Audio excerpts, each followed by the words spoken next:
Let's give a nice round of applause to the McKinley High School JROTC, as well as the Frederick Law Olmsted High School Chorus. At this time, please be seated. I would like to welcome to the stage our Chief Academic Officer for the welcome, Mrs. Ann Botticelli.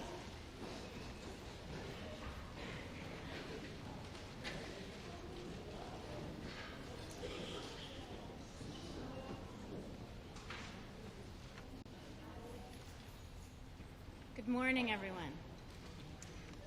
My name is Ann Botticelli.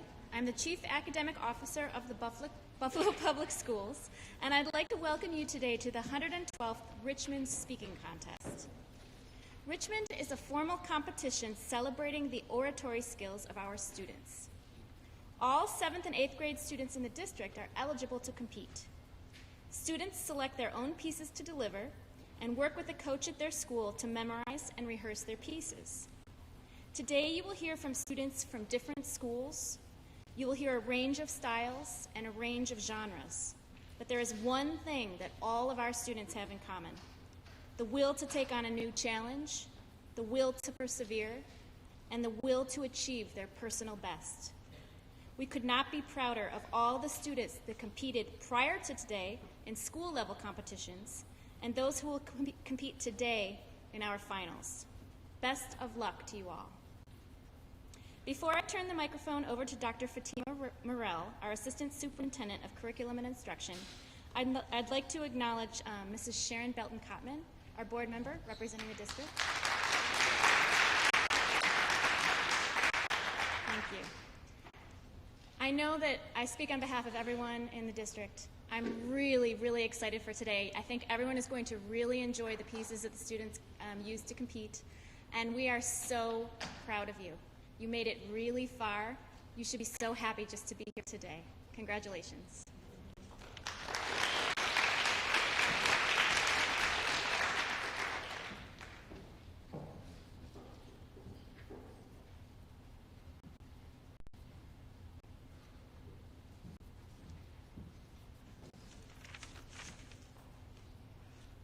Good morning, scholars, parents, colleagues, and friends of the Board of Education members.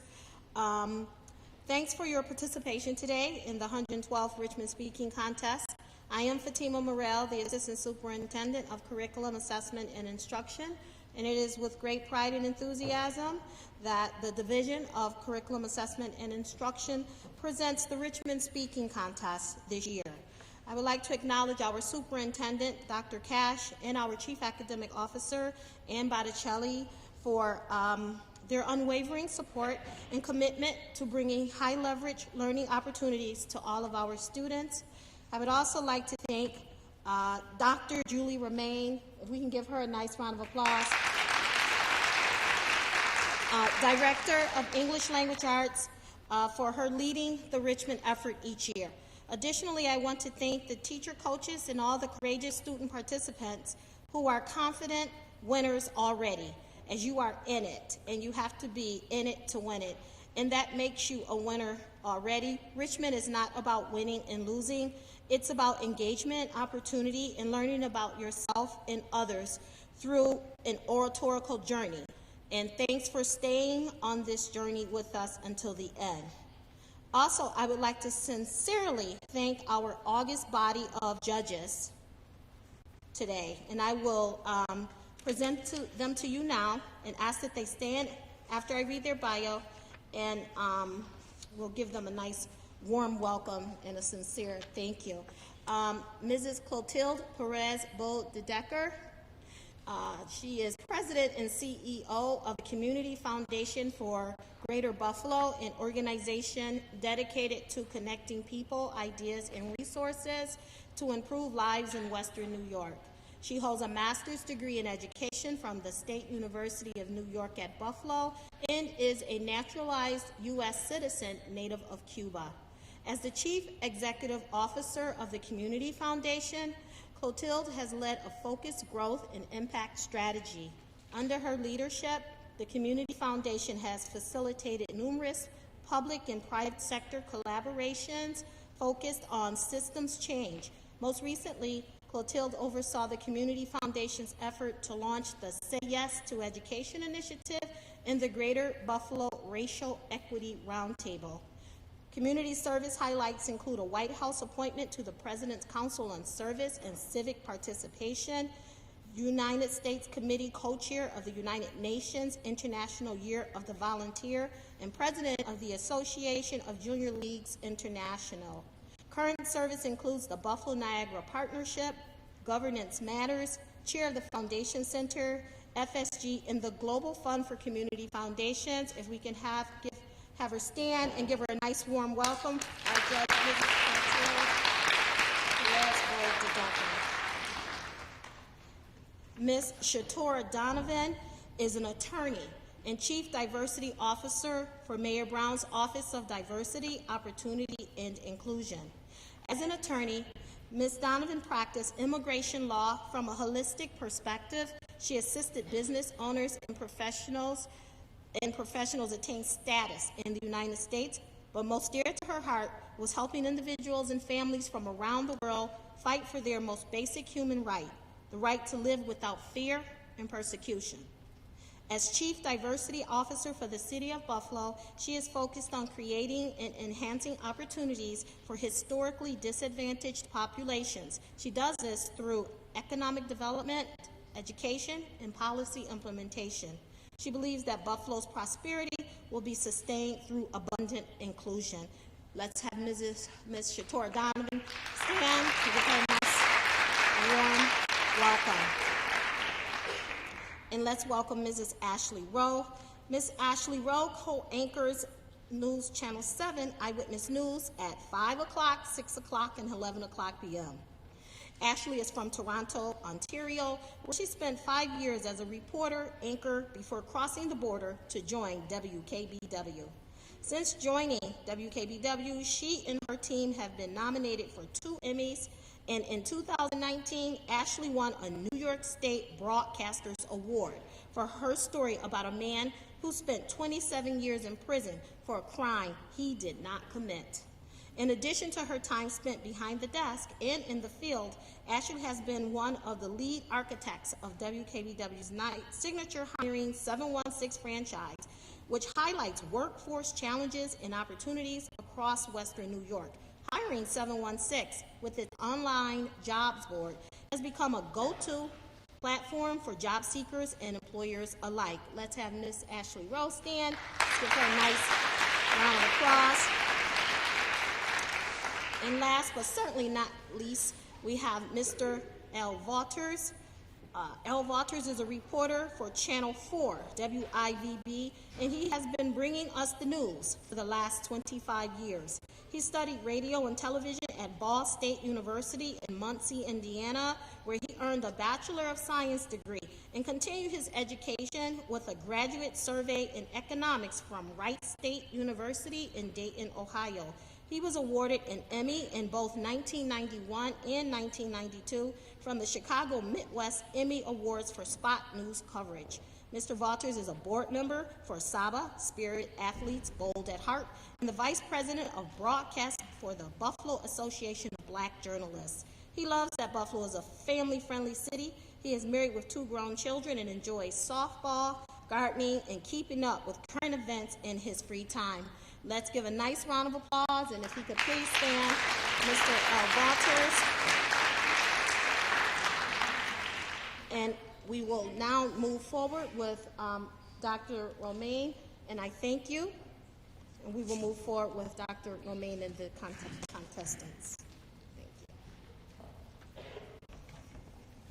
Good morning, everyone. I am Julie Romaine. I'm the Director of English Language Arts for Buffalo Public Schools, and I am the designated contest chairperson for the Richmond Speaking Contest. As the contest chairperson, I have 2 important jobs today. First, I'm going to share some of the rules of the contest that will impact the viewing of the competition. Each contestant will only be identified by letter. They will take the stage, identified by letter, and at the end, I promise, you will be able to applaud. so there will be no applause after each speech. It will remain quiet in this auditorium until the last speaker has finished their piece. There is a timekeeper identified. Ms. Burns, can you raise your hand? Who will be keeping time for the contestants. If you are sitting in this audience, you have a very important role in this competition. You are really necessary for our students to perform at their very best. You must show your support and encouragement for each contestant by your perfect patience and active listening. It is your attention that gives them the courage and the strength to finish a difficult piece.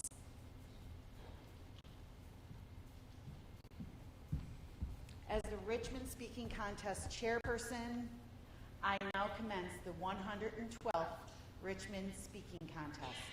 Speaker A, please take the stage.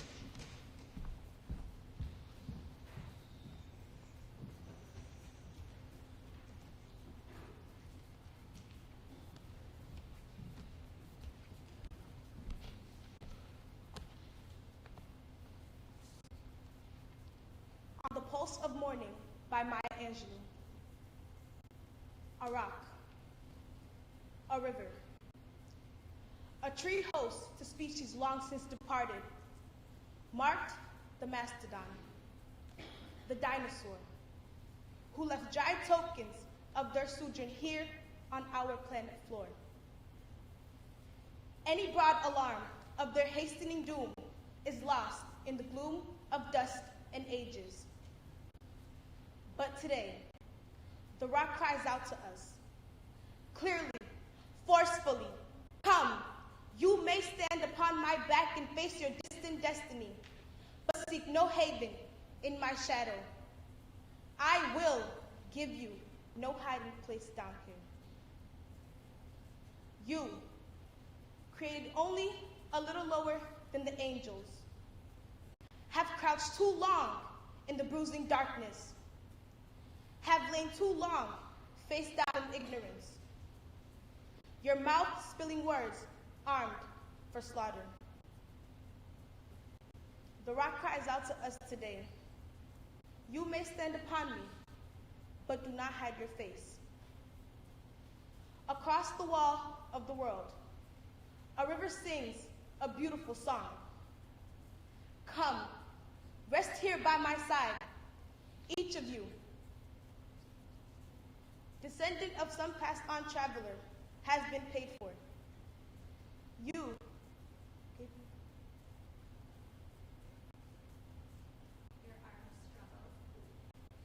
your armed struggles for profit have left colors of waste upon my shore, currents of debris upon my breast.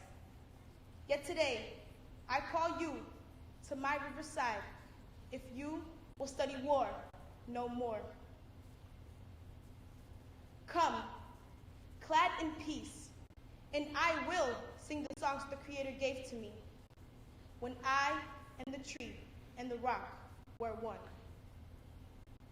Before cynicism was a bloody sear across your brow, and when you yet knew, you still knew nothing.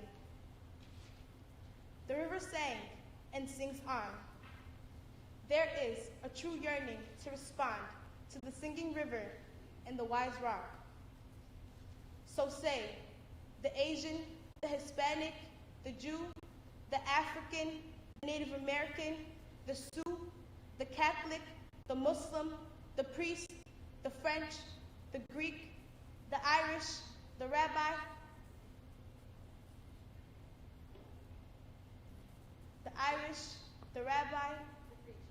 the preacher, the privileged, the teacher, the homeless, the privileged, the teacher. They all hear the speaking of the tree. Today, the first and last of every tree speaks to humankind. Come to me, here, beside the river. Plant yourselves beside me, here, beside the river.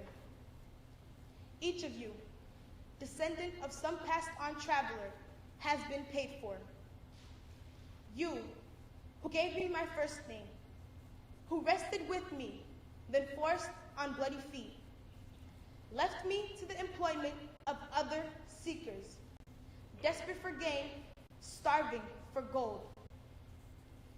You, bought, sold, stolen, arriving on a nightmare, praying for a dream. Here, root yourselves beside me. I am that tree planted by the river, which will not be moved.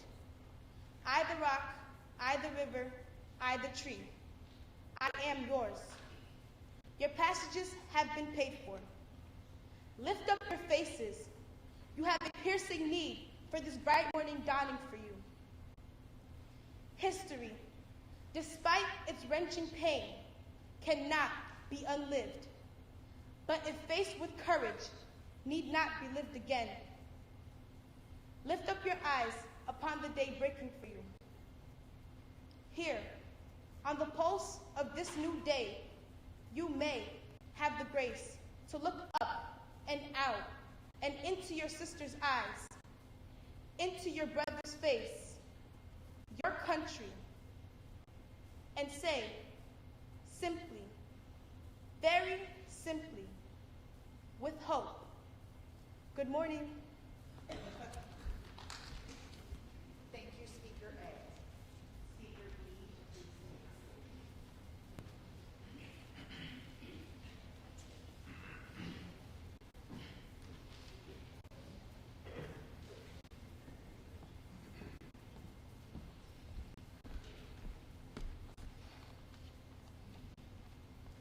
I have biracial hair. Those Pantene Pro V waves on the top, easy to style, comb rock. But until I encounter my naps. And I'm not talking about those cute detangle with the spray naps.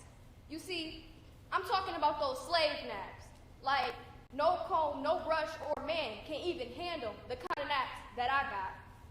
Like, no way you're touching my hair naps, like, back up 10 feet, or we can dance naps. Those smooth and those silk rafts hanging all through my mane.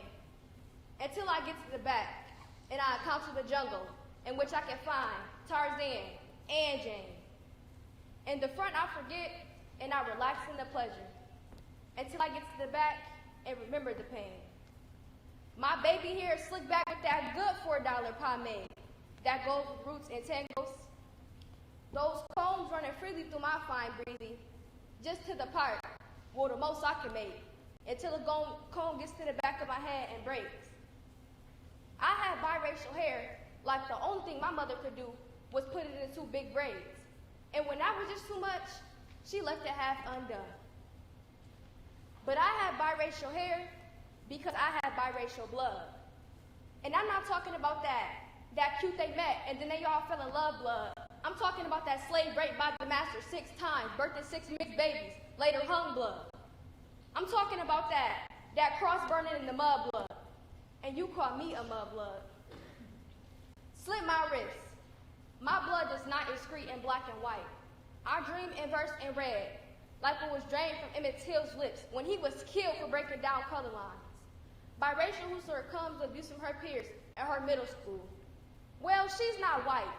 It's more like a Reese's cookie, like a mixed breed, or a mulatto. Yeah, that's what it is, a reverse mulatto. My roots are too deep. My biracial roots are not blind, or more than cotton soft. Cause my blood were in the sun, picking cotton too. 1,000 times you created for my race. 1,000 times you created for my history. You'll never get. Let textbooks be your truth, and sprinkle the ashes of history into your streams. I dream for a time and place where maybe you all can accept me. Maybe we all need to wake up again and remember a morning of you, like something new. It'll be green, cause my people drove there, but you people drove me there, with my tender heart, tender head, and my biracial hair. And I got that biracial hair, those Pantene Pro V waves on the top, easy to style, comb rock. Like I said, until I encounter my naps. But I'm not talking about those cutie tango with the spray naps. I'm talking about those slave naps. Like, no comb, no brush, or a man can even handle the kind of naps that I got. Like, no way you're touching my hair naps. Like, back up 10 feet, or we can dance naps. Those smooth and those silk wraps hanging off with my man. Thank you, Speaker B. Speaker C, please take the stage.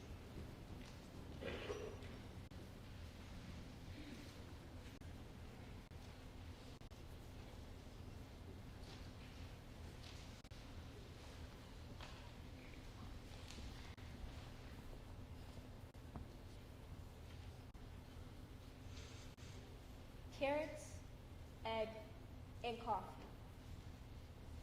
You'll never look at a cup of coffee the same way again. A young woman went to her mother and told her about her life and how things were so hard for her. She didn't know how she was going to make it. She wanted to give up. She was tired of fighting and struggling. It seemed as if one problem was solved, another one arose. Her mother took her to the kitchen and filled 3 pots with water and placed each on a high fire.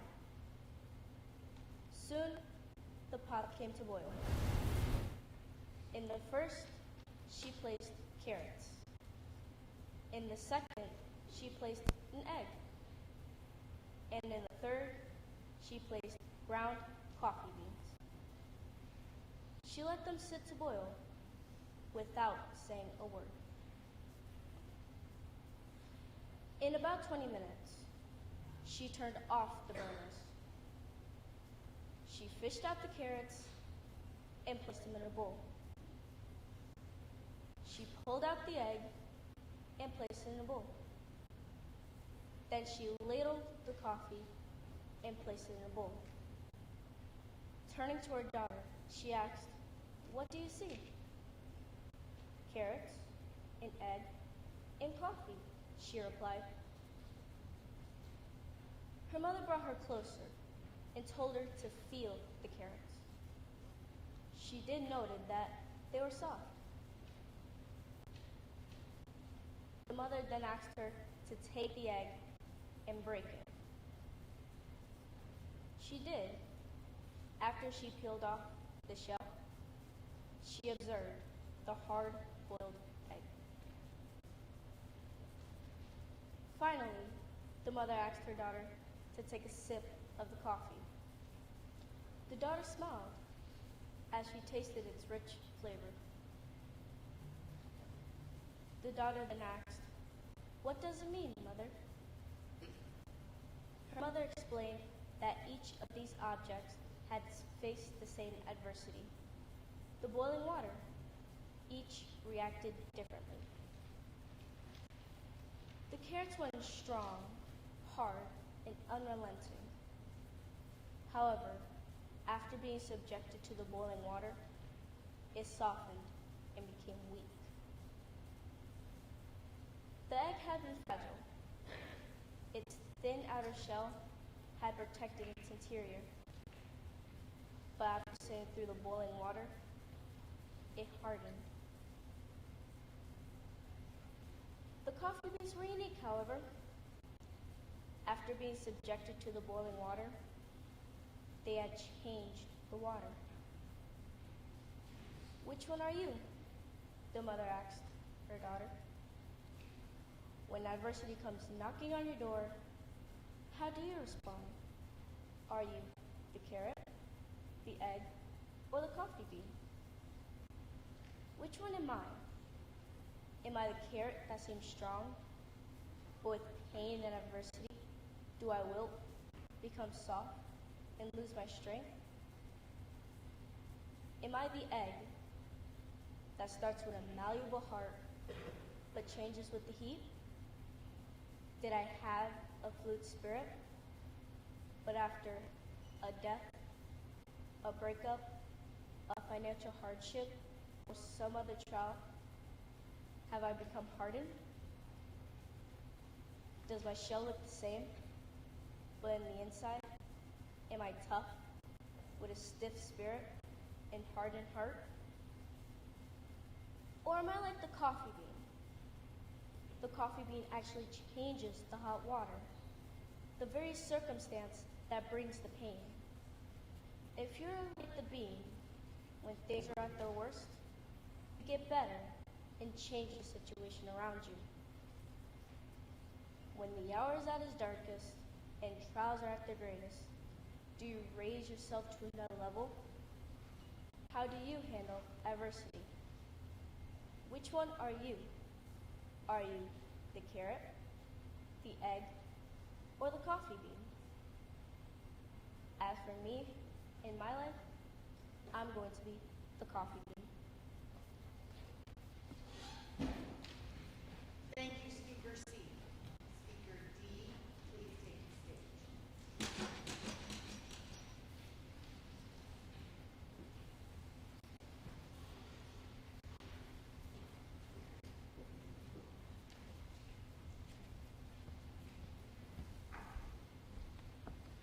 Studied by Emily Burke. When I was younger, I believed that I was the perfect communicator. People would listen carefully, laugh softly, and seem genuinely intrigued in what I had to say. When I was in 5th grade, all students had to participate in the famous fair, which is where we had to choose one famous person who inspired us with roaming autobiography of them. Presenting our speeches over and over again as friends and family walked by. It was like a living wax museum. Being the spunky child I was, I chose Oprah. And I was very proud of my wealth and math research that I felt that even my hard-working role model would be perfect. At the marriage of 11, I thought that I was Oprah. But a few days before the fair, my teacher, Mr. Kistler, made everyone dress up as a research role model person and presents our speeches as he videotaped us. So we look back on our hand gesture, our tone, our body language, and etc. I was so confident as I marched to the front of the room with my permed hair, my full black dress, and my new wedges, courtesy of Goodwill. After everyone had presented and had been videotaped, it was my turn to watch myself speak. And as I watched myself speak, this person that looked like me, but couldn't be me, a blank of shame filled my body. Is this what I sound like? Is this what people hear when they talk to me? Is this why they laugh or pay close attention to my speeches? Suddenly, it all made sense. Every communication interaction I have ever made was floating back to me. It felt like I was drowning.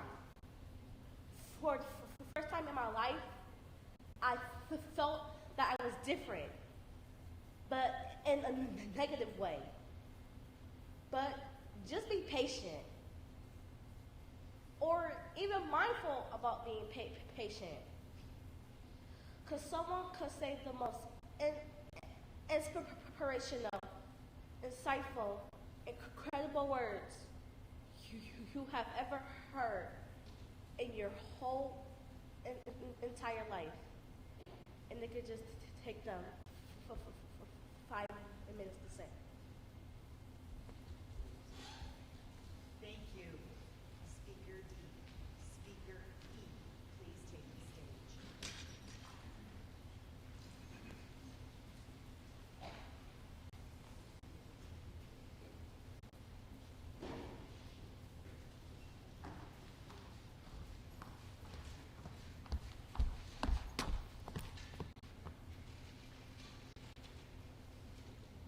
I once said, all the adversity I've had in my life, all of my troubles and obstacles have strengthened me.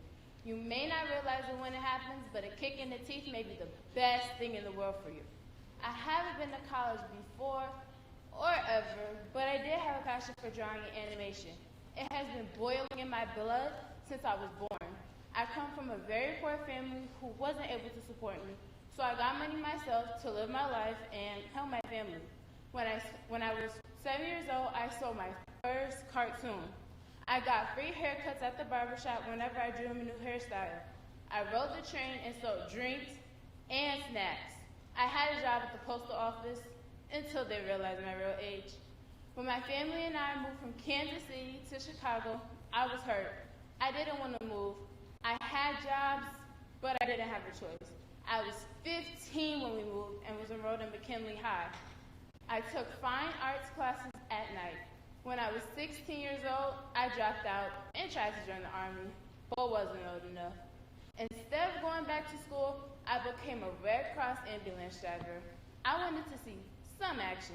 After all, it's not fun unless you get a scar out of it. Instead of seeing anything, the soldiers made me run into town and run errands for them. The nerve of those people. In my spare time, which was about always, I would draw on the side of my ambulance. I heard I was known for my doodles on my ambulance. I still needed money for food, so a couple of soldiers and I went into town and sold German helmets. I returned back to my family when I was 18 years old. They barely recognized me. I was all grown up and ready to get into the animation industry, not the Jelly-O company my dad wanted me to do. So I packed my bags and headed for Kansas City. That was where I started my career. You all should be proud of yourselves. You have come to college, and this is the moment you should be most proud of. Nothing can overcome your joy. You have passed through all of your classes. I wasn't very smart.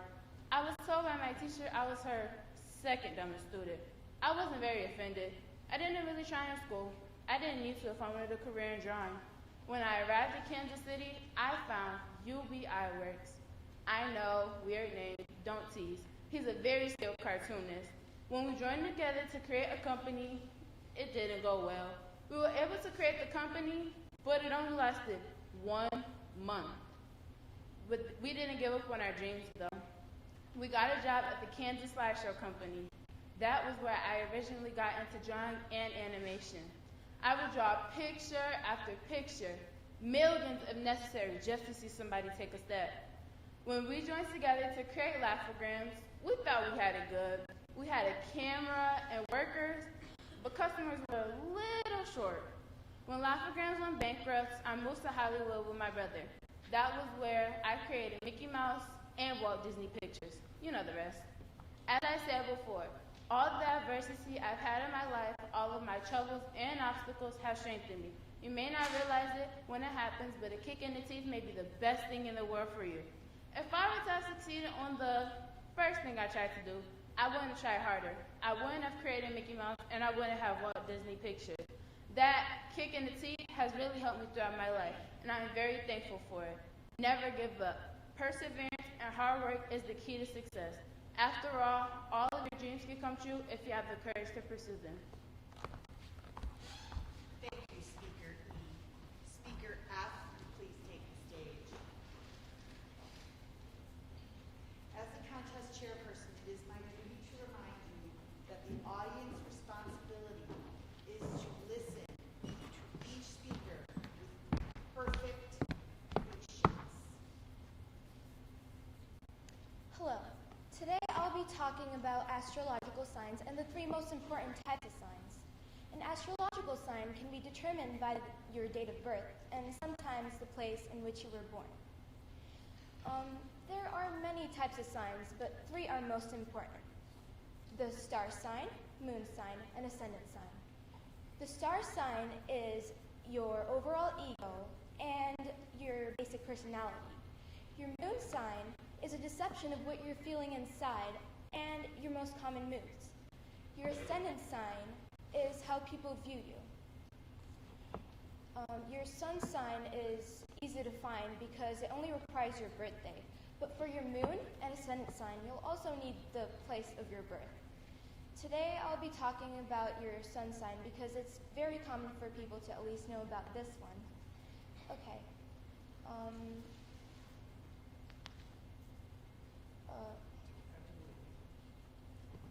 Okay, you don't have to believe me on this, okay? But I'm very passionate about this, and this topic is very interesting to me. Now, in a show of hands, how many of you know your zodiac sign? Wow, that's a lot. There are 12 signs in the zodiac, and I'll be going in order. Okay, our first sign, the Aries. These types of people like to be number one, and they're great leaders. Their symbol is the ram. Now, Taurus, the bull. These types of people are very strong-willed and outgoing. Now, for Gemini. Gemini people are fun to hang out with, and they are great friends. They're warm-hearted people. Now, our Cancer. These types of people make great friends, and if you need a shoulder to cry on, go for them. Leo, the lion. These types of people are very talented. By talented, I really do mean talented. Now, next sign, Virgo. Virgo are the maidens. They are logical and graceful, and those are my words to describe them. Now, for our Libra, the scale. They are very balanced, and they're also logical. Now, for our Scorpio. Scorpios are misunderstood, and they're mysterious. Don't lie to them and be honest, because it's instant karma, and they don't like it. Now, for our Sagittarius, the Archer. These people are adventurous and risk takers. Now, for our Capricorn. They're very good people, and they are great friends. Now, for our Aquarius, the Waterman. These people are fun and friendly. And now for our Pisces. Pisces are the fish. These people are very artistic and talented. If you're a Pisces and not artistic, then you're special. Now, for our 3 types of signs, I'm going to give you a preview of mine so you know what it looks like. My sun sign is a Scorpio, my moon, Leo, and my ascendant, Libra. As a Scorpio, you would see me as mysterious, and as a Libra, you would see me as balanced, and as Leo, you would see me as talented, I guess. Now, thank you for your time. Thank you, Speaker. Speaker Chi, please take the stage.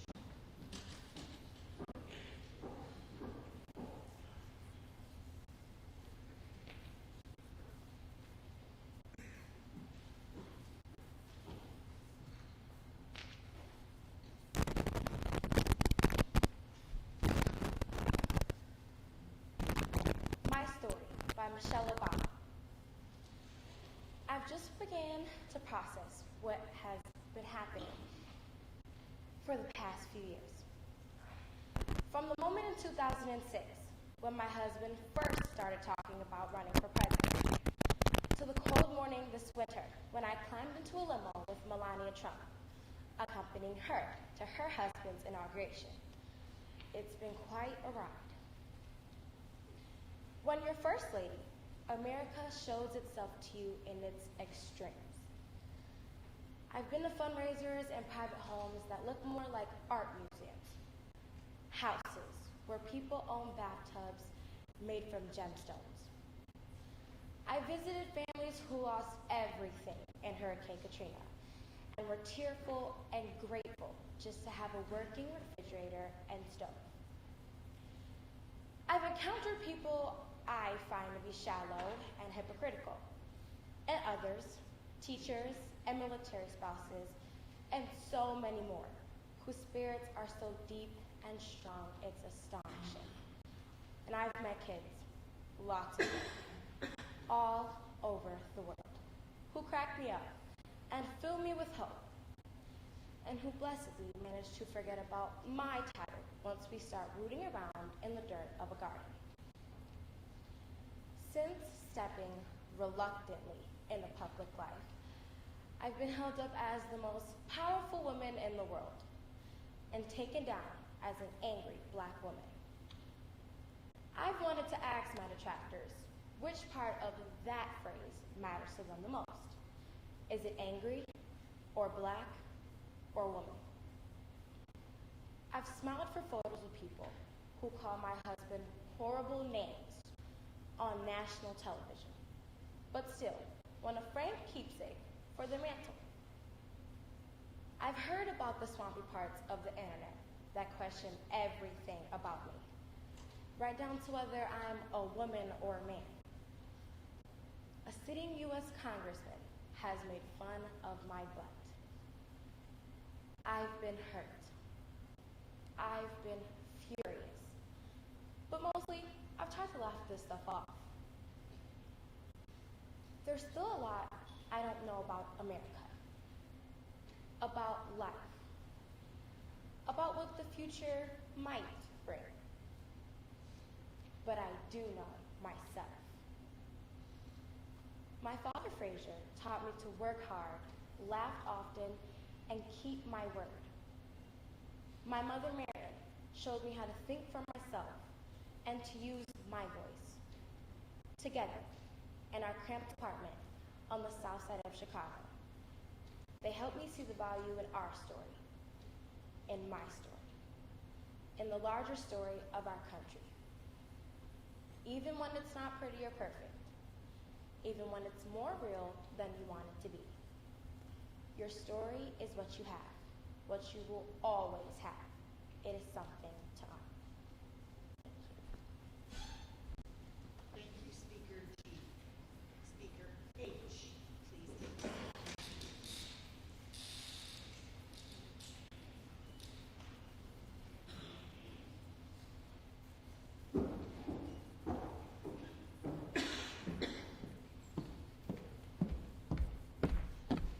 Speaker H, hold for a minute.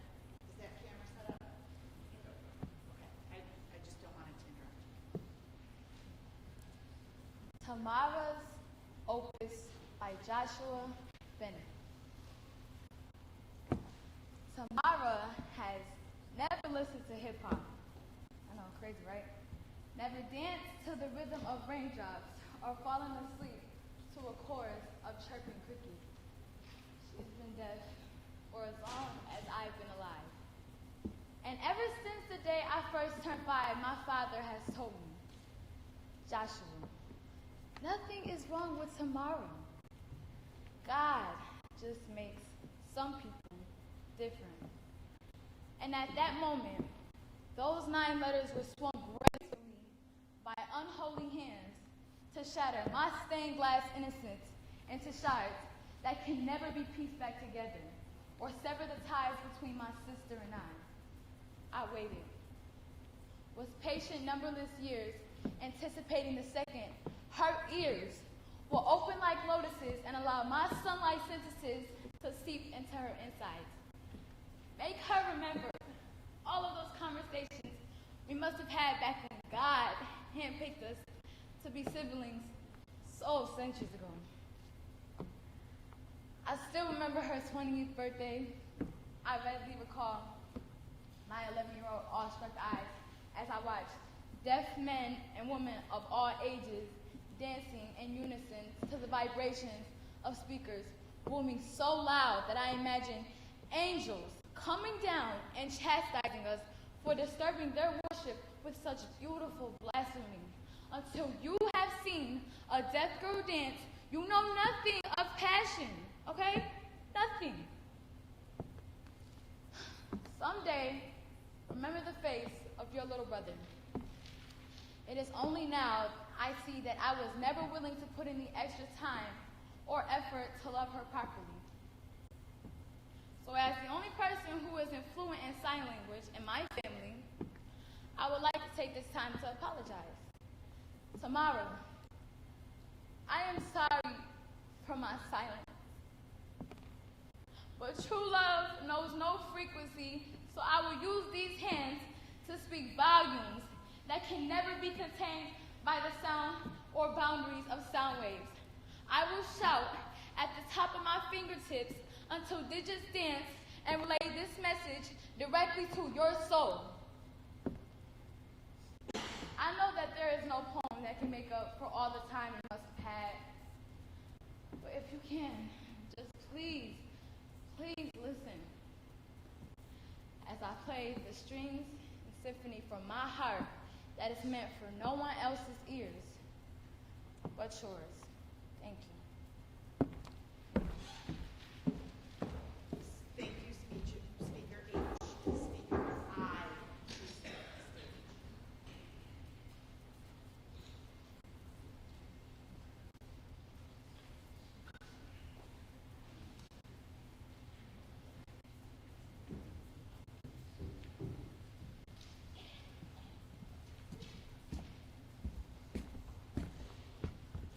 Free Minds and Hearts at Work by Jackie Robinson.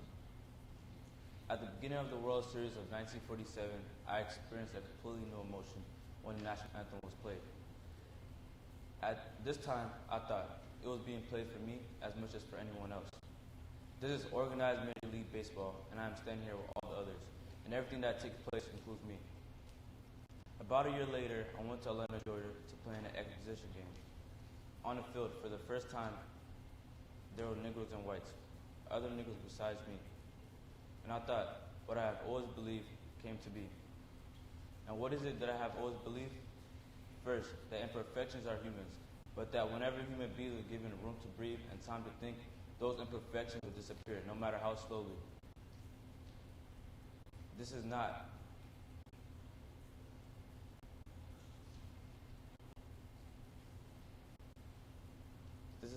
necessarily in the scheme of human events.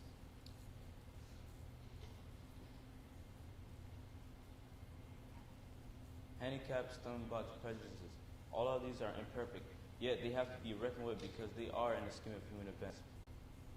Whatever obstacles I found made me fight all the harder, but it could have been impossible for me to fight at all, except that I was sustained by the personal and deep-rooted belief that my fight had a chance. It had a chance because it took place in a free society. Not once was I ever forced to face and fight an immovable object. Not once was a situation so cast iron rigid that the fight had no chance. Free minds and hard works were around me, so there was a chance of improbability. But I look at my children now and know that I must still prepare them to meet obstacles and prejudices. But I can tell them too that they will never have to face some of these prejudices because there was other people before them. And I can say to myself that progress is unalterable. Many of today's dogmas will pass. Many of today's dogmas will vanish by the time they grow into adults.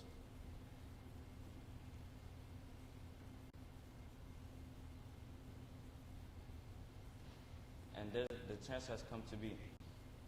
And there is nothing static with free people. There is no middle-aged logic so strong from stopping the human type from flowing forward. I do not believe every person in every walk of life can succeed in spite of any prejudice. But I do believe with every fiber in me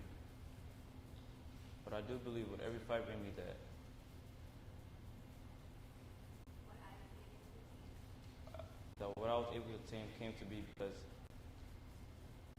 we put behind us, no matter how slowly, the prejudice of the dogmas of today to discover the truth of tomorrow and perhaps find greatness of tomorrow. Thank you. Thank you, Speaker I. Speaker J.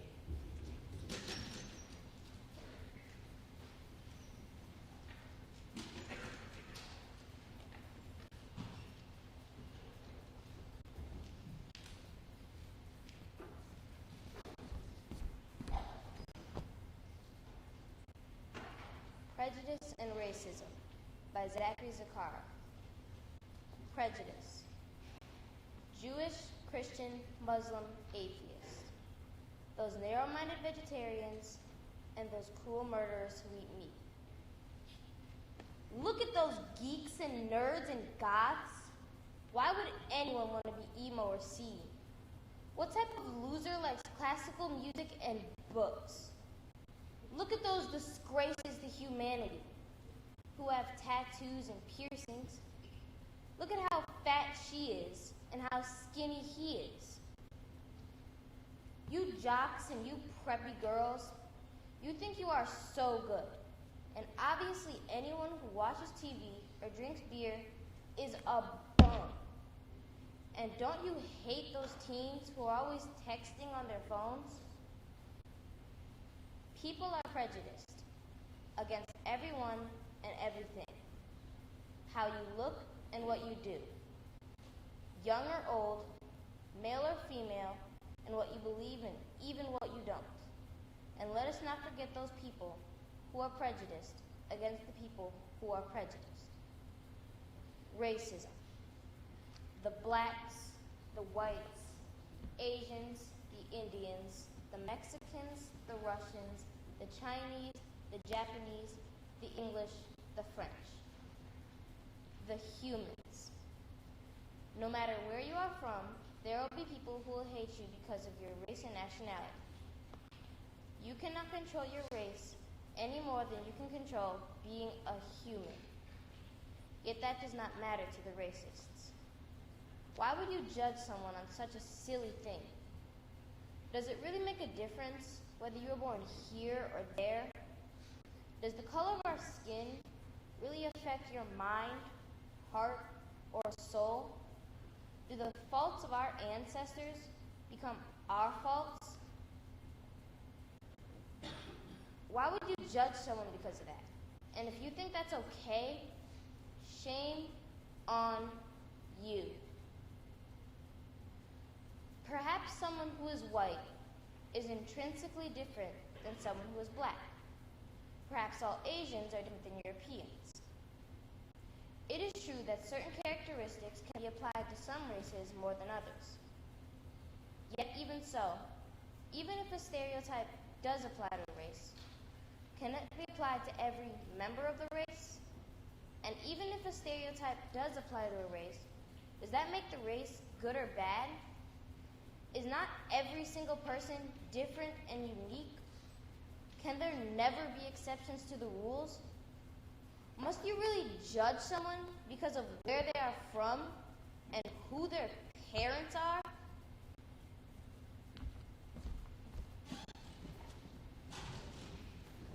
Thank you, Speaker J.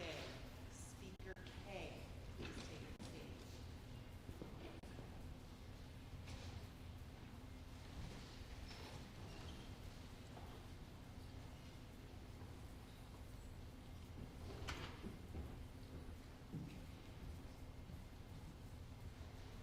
Speaker K, just hold for a moment. The judges are turning in half of their score sheets.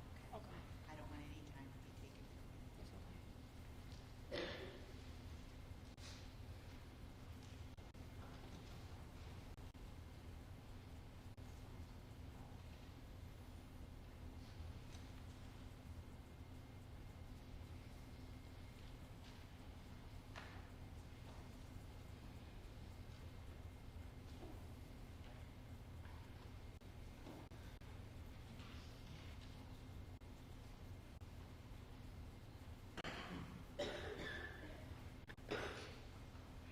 Speaker K, you may begin.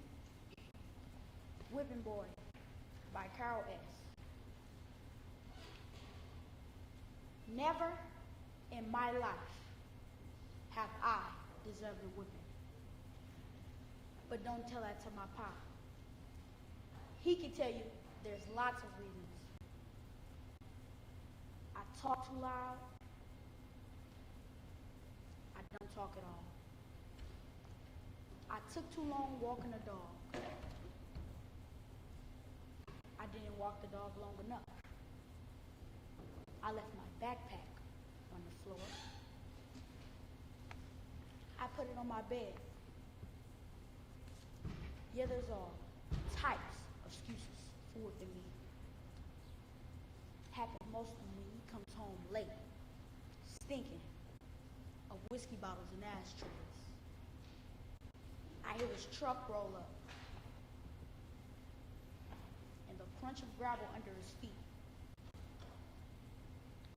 My stomach gets all turvy and I try to keep quiet and to myself. But yet, he finds me. He finds me red-eyed and closed-fisted. Sometimes I wonder why he ever had a kid. Other times I wonder because he likes whipping. Whatever the reason, I'm making plans. I got my own plans. I got $205 so far. When I get to 400, I'm heading north, taking trout. That's my dog. Can't leave without him. There's this thing called emancipation. I gotta be 16. And that's in 7 months. Even if he tracks me down, he got no rights. He ain't gonna track me down. Too much trouble. Good riddance, he'll say. And I'm gonna be okay. I know in my bones.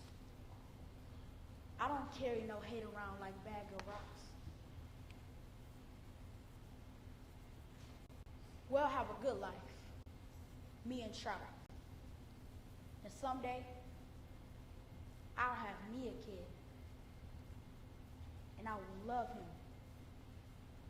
And always treat him right. The young ones ain't no real trouble. They're made of love. Unless you whip it out of them.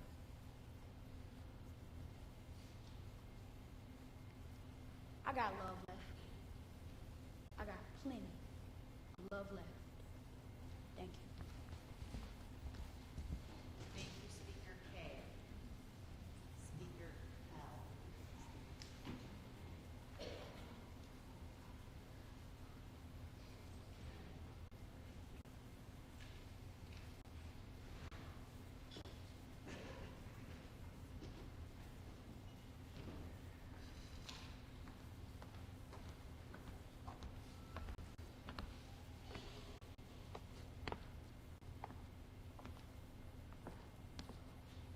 In an alternate reality, Tuesday's headline news should have read, active shooter heroically subdued by brave security guard.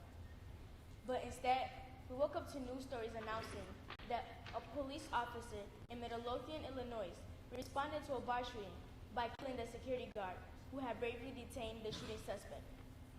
Jamal Robertson should be alive today, but he's not. And it was made quite clear the race played a critical role in his death. If Robertson had been white, would the police officer who shot him, seeing that he was dressed as a security guard, as witnesses by asserted, would he have heard bystanders shouting that Robertson was a security guard and a hero?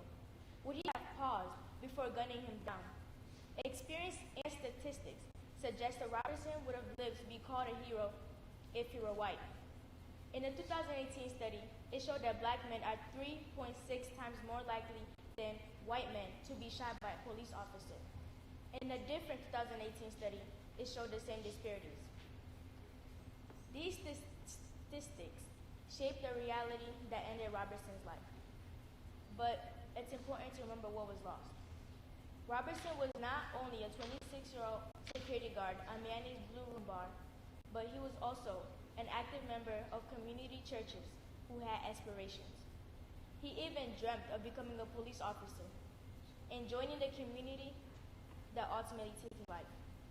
But most importantly, he was a father to a 9-month-old son, and his partner is pregnant with their second anticipated child. Robertson's death is the tragic, avoidable result of two forms of state-inflicted violence.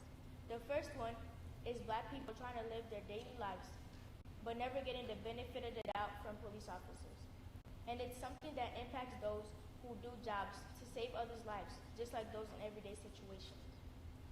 The second form of state-inflicted violence at play here is that which law and policy often excuse the unnecessary killing of citizens by police officers. It's an unfortunate reality that the police often excuse the unnecessary killing of citizens by police because of their fear. Robertson should be alive today. Robertson had a job to protect other people. That's exactly what he did. He lawfully and heroically intervened in what could have been a mass shooting. He risked his life, he pinned a gunman down, and following protocol, waited for the police to arrive. Yet, even though Robertson risked his life doing his job and performing his duty, he was still shot and killed by one of the people he had assigned to be. If police department policies excuse the killing of Jamal Robertson, then these policies need to be changed to value Black lives. Thank you. Thank you, Speaker L. Speaker N, please take the stage.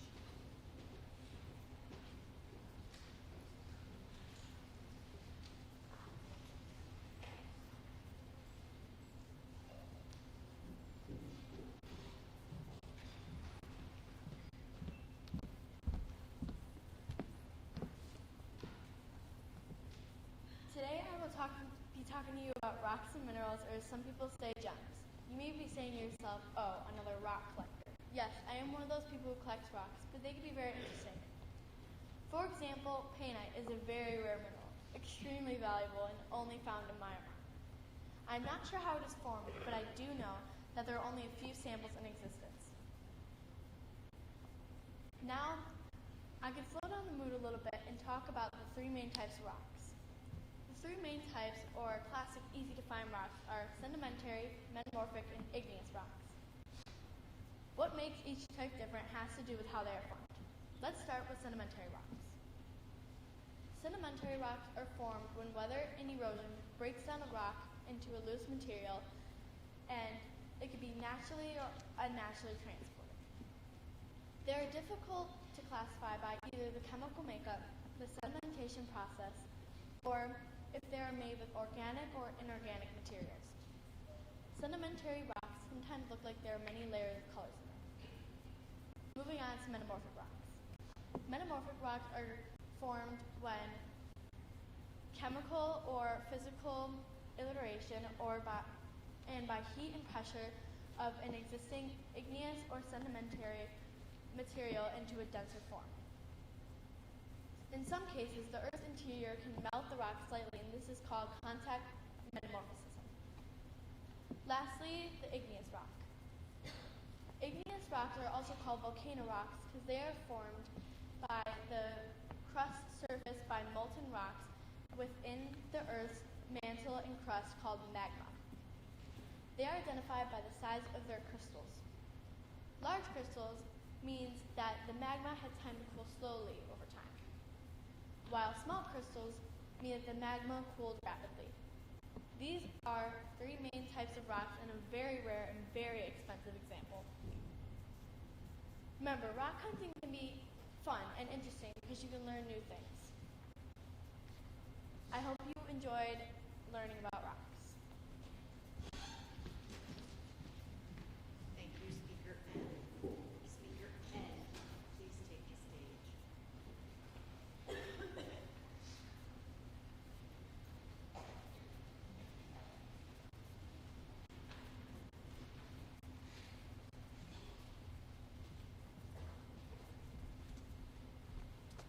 Excerpts from I Am a Black Girl. I am a black girl. That's different from just saying, I'm a girl. That's different from just saying, I'm black. To be a black girl doesn't just mean I have darker skin. To be a black girl doesn't mean I'm hard to approach. To be a black girl doesn't mean you have to be ready to hold my enemies. To be a black girl doesn't mean you have to try harder to teach me something.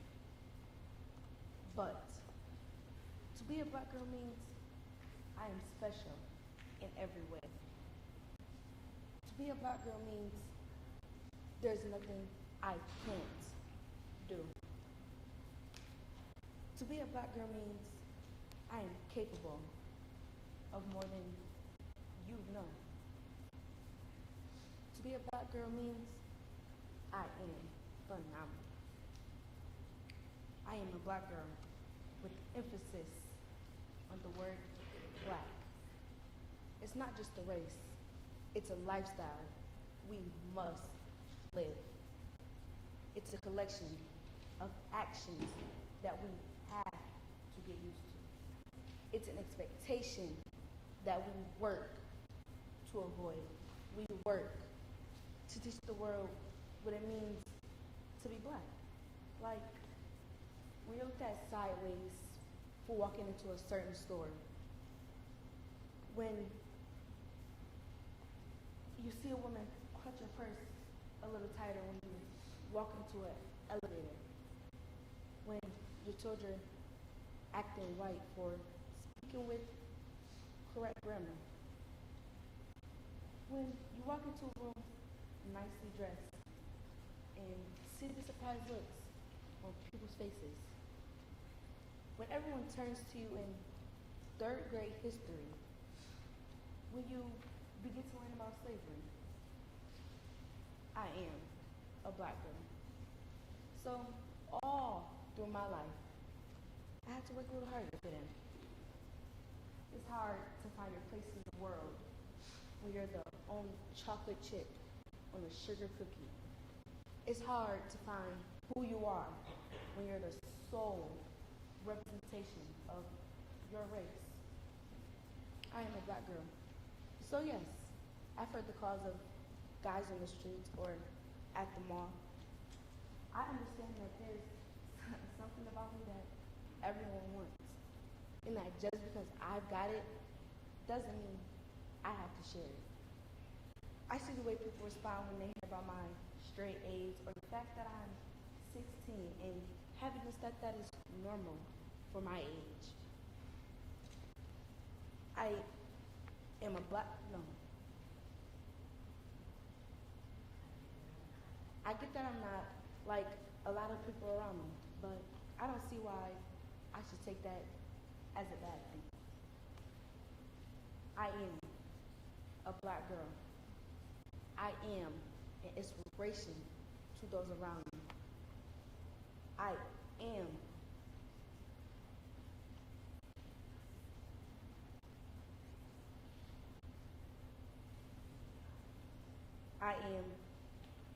the light in the dark room. I am the joy in your eyes. I am a strong, independent black girl, and I am me.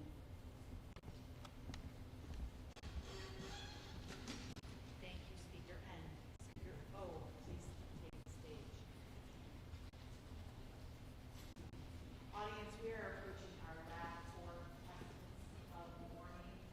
Please give them, the last four contestants, the same perfect attention and patience you gave all of the rest of the contestants. It was right there, that very spot. I stood there in this intense feeling of stillness, surged through my body as if I could hear the screams. 4 little girls. Denise, 11, Carol, Cynthia, and Addie Mae, all 14. Birmingham, Alabama, 16th Baptist Church, the state of hate and prejudice, September 15, 1963, at 10:25 a.m. An older man a deacon, who has been there on that dreadful day back in 1963. In the present, what a president said following. He opened the doors of the church, and in my mind, he began to walk through history. He taught as he led through lines of rows and rows of velvet cushy seating, aligned with beautiful stained glass windows, to the front of the church, through a door, which led to the basement, which led to mental anguish. You see, 4 little girls were down there on that dreadful day back in 1963. They had just finished their Sunday school class and were excitedly waiting to participate in the youth service. And it happened. An explosion. A bomb set by the KKK, a racist anger group who thrived on deflecting pain. Hate ran through their veins. The bomb went off and shook city blocks. 12-6 of hate, 12-6 of prejudice, and 12-6 of dynamite exploded under the rubble of 16 Baptist Church. The ceiling above 4 little girls came crashing down. The ceiling above 4 little girls came crashing down. 21 people were injured, and 4 innocent little girls lay buried next to each other, dead. I'm sorry to think that the deacon romanticized how their bodies were placed. Maybe he just told the story that way so we could sleep at night. Because, from what I gathered, body parts had to be everywhere. Denise McNair, 11. Addie Mae Collins, Carol Robertson, and Cynthia Wesley, all 14. See, back then, the mindset back was to stop integration. The governor of Alabama, George Wallace, announces that few first-class funerals would just do it. It was right there, that very spot. I stood there, and this intense feeling of stillness surged through my body as if I could hear the screams.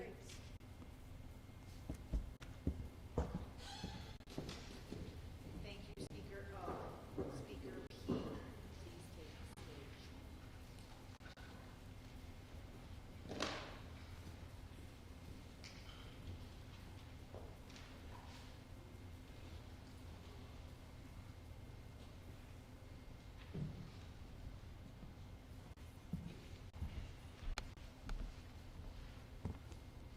Let America be America again.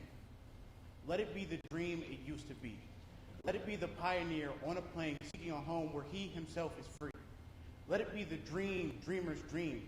Let it be that great, strong land of love where never kings deny nor tyrants scheme, where no man be crushed by one above. Oh, let my land be a land crowned with no false patriotic wreath, where opportunity is real and life is free. Equality in the air we breathe. But there's never been equality for me, nor freedom in this homeland of the free. Say, who are you that mumbles in the dark? And who are you that draws your veil across the stars? I am the poor, white, fooled and pushed apart. I am the Negro bearing slavery scars. I am the red man driven from the land.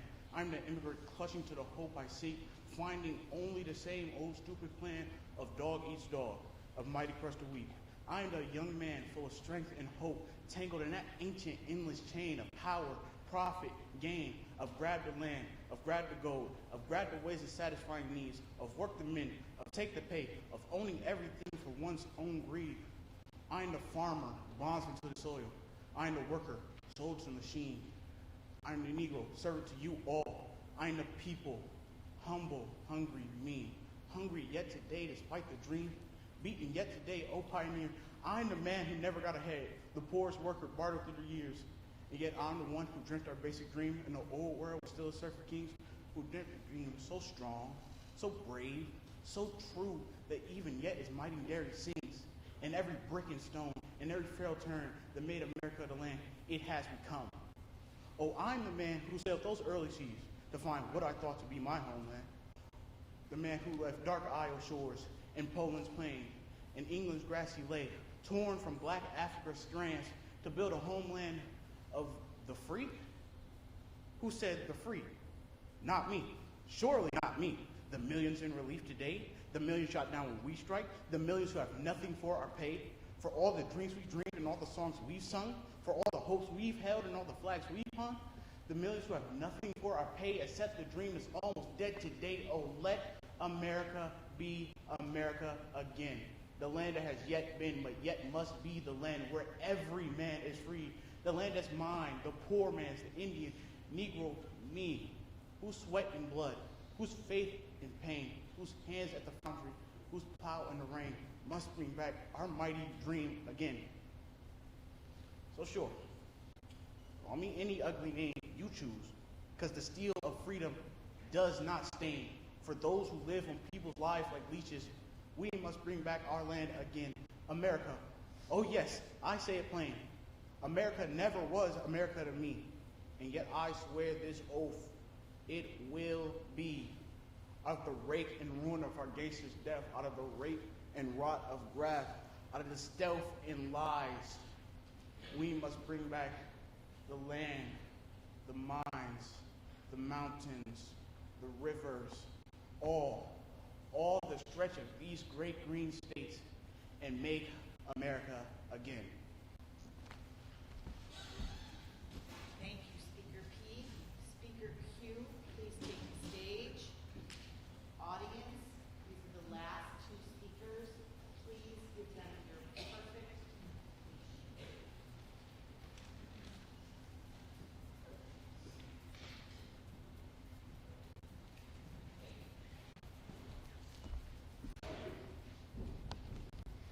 The Barking Mouse. Una vez había una familia de ratones. Once upon a time, there was a family of mice. There was Mama Raton. Who's that? Mama Mouse. There was Papa Raton. Who's that? Papa Mouse. There was Hermana Raton. Who's that? Sister Mouse. And there was Hermano Raton, brother mouse. They all went on a picnic on a beautiful fall day. When they finished eating, Hermana and Hermano said, Mamá, Papá, vamos a ir a jugar. We're going to play. Mamá said, Está bien, pero cuídense porque en la cerca está el gato. That's fine, but be careful because near the fence lives el gato. Who's that? The cat. Hermana and Hermano said, Okay, which is Spanish for okay, and stayed away from the fence for some time. But Hermana and Hermano had never seen a cat in person before, or in cat, or however you say that. They had read about cats and seen cats on the television, so their curiosity got the better of them. You know what they say, curiosity killed the, oh, that's a different thing, but you know what I mean. So where do you think they went? Right up to the fence. They peeked through the slats of the fence, and sure there was the cat. Big green eyes, long whiskers, and a tail that flopped into the grass. The brother was amazed. He said, Hermana, ¿es un gato? The sister said, Sí, es un gato. The brother said, Hola, gato. The sister said, Hola, gato. The cat didn't move a whisker. The brother got silly and he said, Hola, gato flaco. Hello, skinny cat. And stuck out his tongue and gave him a big raspberry. The sister thought it was funny, so she joined it too. Hola, gato flaco. Oh, they were having a great time making fun of that cat. The cat's eyes got smaller. Her tail stopped moving. She stretched her claws and sprung for the fence, swinging at and just barely missing the mice. The mice were scared, but when they saw that the cat couldn't reach them, they got bold and made fun of her even more. The cat sat back on her haunches and climbed her way up to the top of the fence. When she got to the top, she looked down and snickered at the mice. The adios gato yelled the mice, running for their lives. The cat jumped down and was gaining on them with every single stride. but with a burst of speed, the mice ran to some bushes back to their family. Breathlessly, they said, Mamá, papá, vámonos porque el gato va a comernos. We better go, that the cat is going to eat us. Papa looked around, but did not see the cat. Papa got tough. He said, Gato, yo no tengo miedo del gato. I'm not scared of the cat. Si el gato viene, if that cat comes, yo voy a decir que yo soy Papá Ratón. Y yo voy a darle pow, pow, pow, pow, pow. Suddenly, the cat jumped through the bushes. Mama! cried the dad, Papa, jumping behind her. Hermana and hermano jumped behind her too. The only thing standing between the cat and her familia was Mama. Mama didn't know what to do. But with the courage a mother feels when her family is threatened, she stood up as tall as she could on her tiny back paws, looked into the gray green eyes of the cat, took a deep breath, and said, ruff, ruff, ruff, ruff, ruff. The cat stopped, looked around, turned around, jumped over that fence, and was gone. Mama couldn't believe it worked. When she got her family home, nice and safe, she said, you see, kids, it pays to speak another language. Thank you, Speaker Q. Speaker R, please take the stage.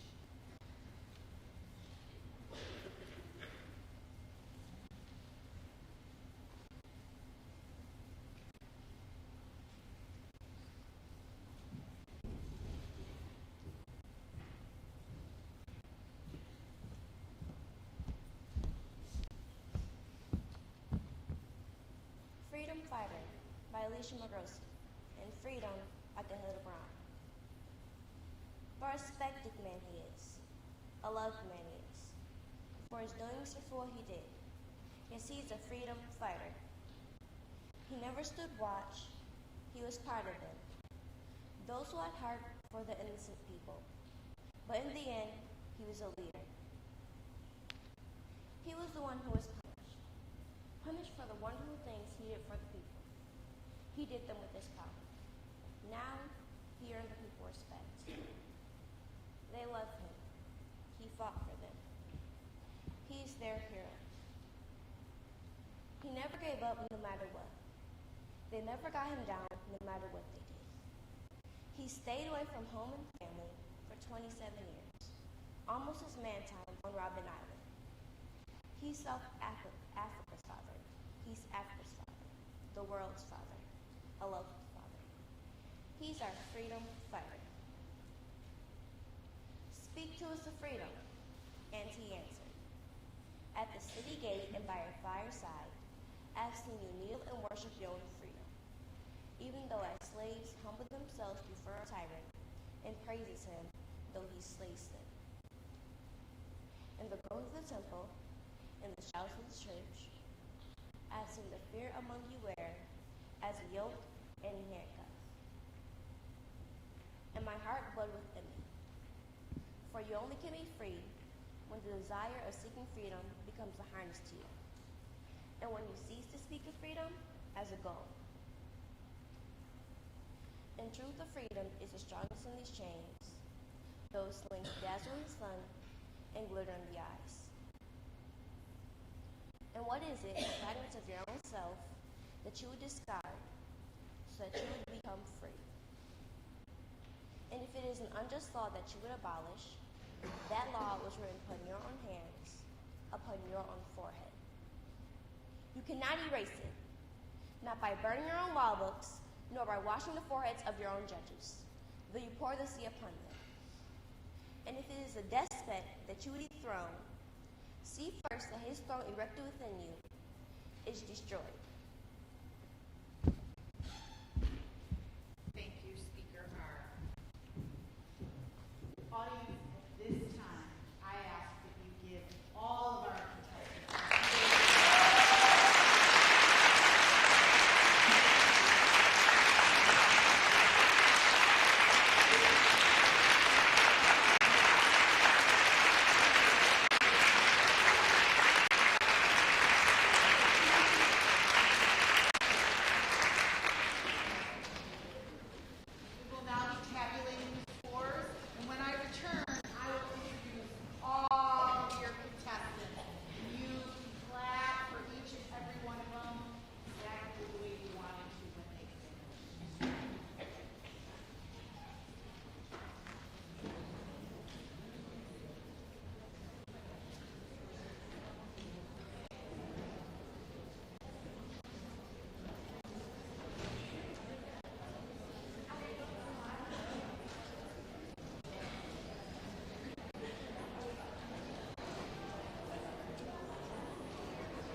If we can have our board member and our cabinet members up to the stage for congratulations.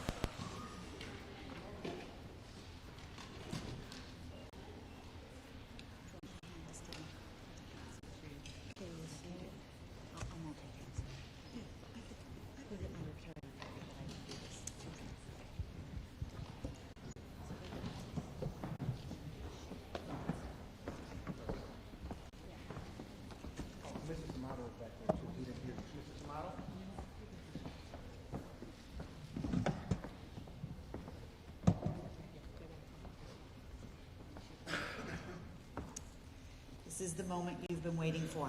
The first thing that we're going to do today is we're going to call all of our contestants up to the stage and give them the applause that you wanted to give them after their speech, and then I will announce the winners. Speaker A, Muna Osman, is an 8th grader. Her coach is Colleen Waddington.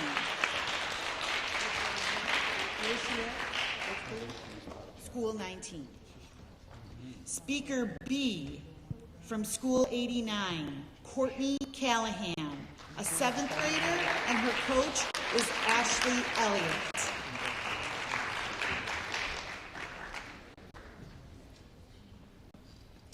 Speaker C is Maybelline Figueroa from School 33.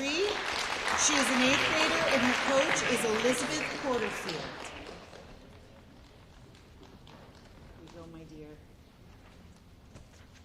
Speaker D is from School 37, Heaven L. Walker. She is a 7th grader, and Christine Nixon Douglas is her coach. Speaker E is from Performing Arts, Latricia Rouse. She is an 8th grader, and Kelly Butte is her coach.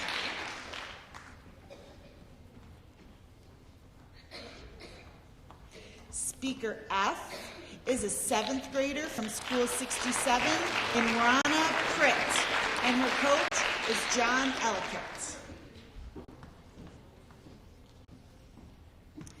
Speaker G is from School 32, Jada Cooper, an 8th grader, and her coach is Gabriel Russell.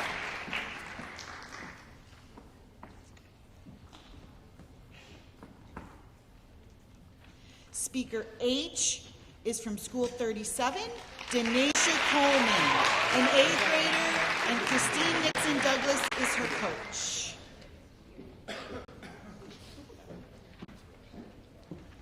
Speaker I is from School 19, Sadiq Sadiq, an 8th grader, and his coach is Colleen Waddington.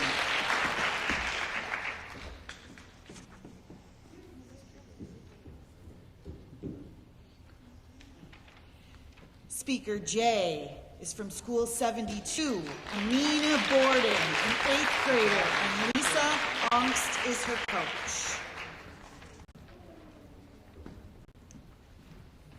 Speaker K from School 97, Elijah Chandler, a 7th grader, and Monique Funderburk is his coach.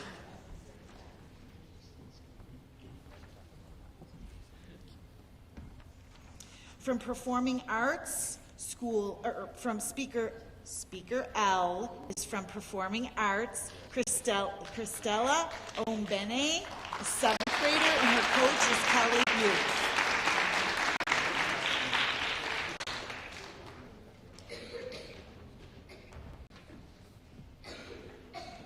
Speaker M is from School 67, Corinne Kudak. She is a 7th grader, and Mr. Ellicott is her coach.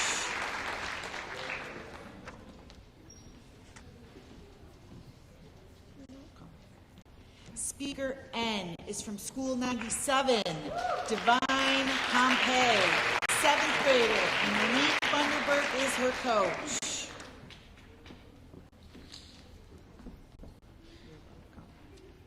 Speaker O is from School 74, Kenya Thomas, an 8th grader, and Margaret Kroon is her coach.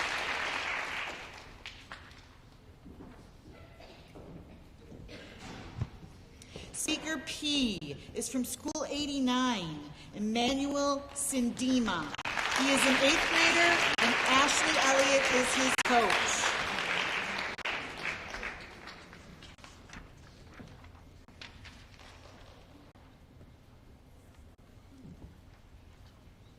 Speaker Q is from School 33, Alana Rosario. She is an 8th grader, and Elizabeth Porterfield is her coach.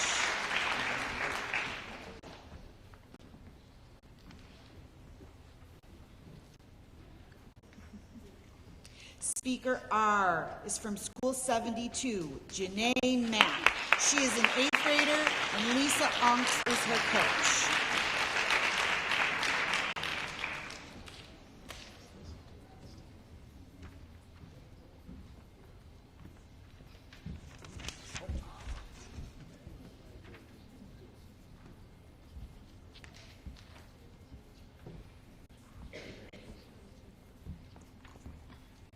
And now, the moment you've all been waiting for. We'll start with 4th place in the 112th Richmond Speaking Contest is Speaker P, Emmanuel Sindima from School 89.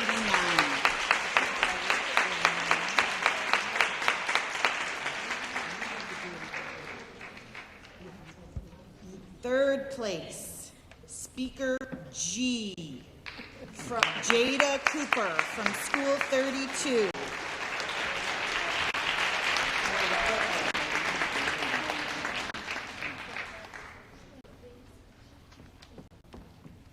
In second place, Speaker H from School 37, Denasia Coleman.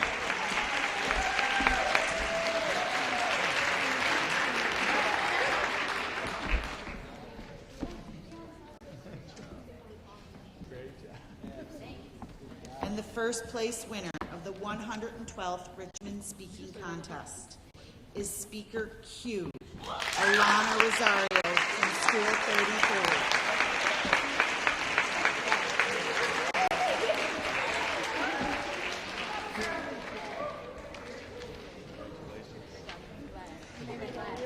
If we could give all of the contestants a big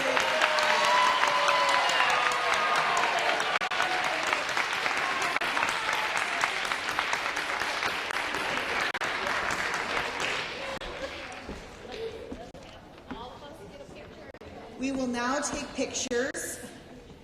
So if I know that some of you have been holding back during the competition from taking pictures, so we're going to take pictures now. But as the contest chairperson for the 112th Richmond Speaking Contest, the competition has reached its conclusion.